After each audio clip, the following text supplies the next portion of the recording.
சக்தி பீட பயணத்துல இன்னைக்கு நாம பார்க்க போறது நல்ஹாட்டி நலாதேவி கோயில். இது குரல் வளத்தையே கொடுக்குமா. இங்க அன்னையோட தொண்டைய தான் மூலமா கும்பிடுறாங்க. ஆனா அங்க சிலையே இல்ல. அது என்ன ரகசியம்னு பாப்போமா? சக்தி பீடங்கள்ல இது 26வது. இங்கதான் சதி தேவியோட உடல் பாகம் ஒன்னு விழுந்திருக்கு. புராண கதைப்படி தேவியோட தொண்டை குழாய், அதாவது நலா, இங்கதான் விழுந்துச்சான்.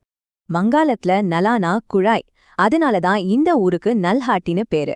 இங்க அன்னை நலாதேவி, அப்பன் யோகேஷ். கருவறையில அன்னியோட முழு சிலையே கிடையாது. அதுக்கு பதிலா ஒரு சுயம்பு பாறை பீடம்தான் இருக்கு.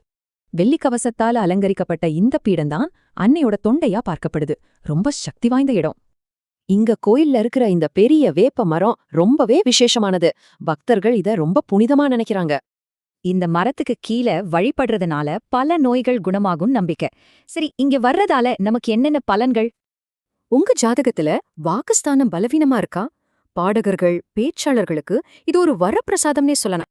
அன்னையோட தொண்டை விழுந்த இடங்கிறதால தைராய்டு, ஆஸ்துமா, தொண்டை பிரச்சனைகளுக்கு இது சிறந்த பரிகார ஸ்தலம்.